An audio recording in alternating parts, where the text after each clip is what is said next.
Welcome back to another Technique Tuesday. So a few weeks ago, we did a video talking about rotations and rotational strength through your midline. This week, we're going to actually talk about almost the opposite of that, which is anti-rotation work. So what anti-rotation work for your core is, in essence, is where you're fighting against an external force to try and stop that from rotating you. And a movement that is quite beneficial and is quite easy to set up and quite easy to do is what's called a Paloff press. Now, if you're going to do a Paloff press, one of the things you're going to need is you're going to need a resistance band. I've got quite a light resistance band here, but depending on how strong your core is, how strong your shoulders are, you may want a slightly heavier resistance band. So when we set this up, the easiest way to set this up is we're going to set it up at shoulder height. And all it is we're going to feed our hand closest to the band, through the band, then we're going to make a nice fist on there, place it overhead, and then we want to move with our hand nice and close to our chest. Now, before we start the movement, what we want to do is we want to set our shoulders and we want to set everything up where it needs to be. So first things first, we want to make sure that our feet are going to be underneath our hips, toes are pointed forwards. We want to make sure we've got good shoulder position, so we're setting our shoulder blades back and down, thinking about pushing those shoulder blades down towards our back pocket.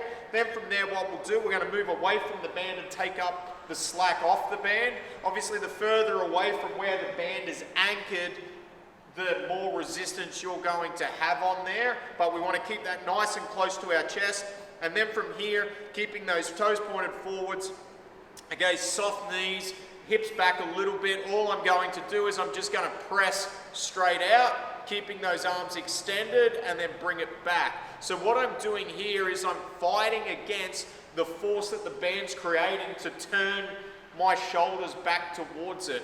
I want to make sure I press out nice and controlled, get to full lockout, and then bring it back in a nice and controlled manner. Couple of key points, couple of, I guess, fault fixes that you want to be sure of with this. You can do this movement quickly, but ideally when you're starting out, for a lot of people, what I'd recommend is doing it to tempo and doing it to control. So 2 to 3 seconds out and then 2 to 3 seconds back.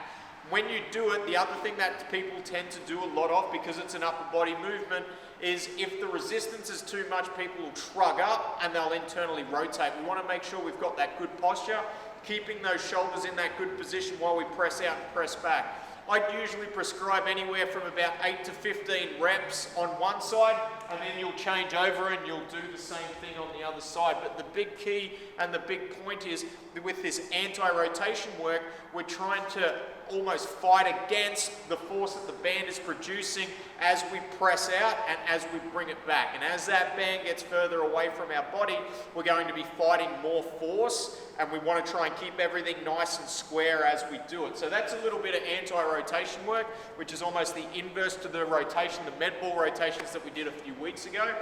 One other movement, if you don't have access to bands, that we have gone through in previous videos, which is also an anti-rotation movement, as well as when we did it when we went through some shoulder mobility stuff that we were doing, is a kettlebell halo.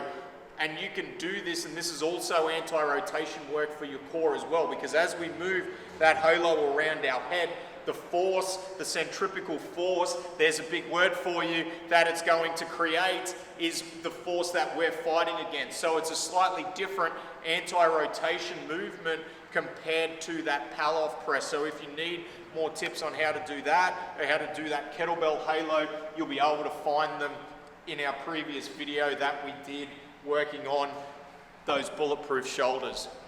That's it for this week. Anti-rotation work is important, same as rotation work, and with some of this stuff, you can probably do away with doing so many planks, which would be cool. All right, that's it for another Tuesday. We'll see you next week. Goodbye.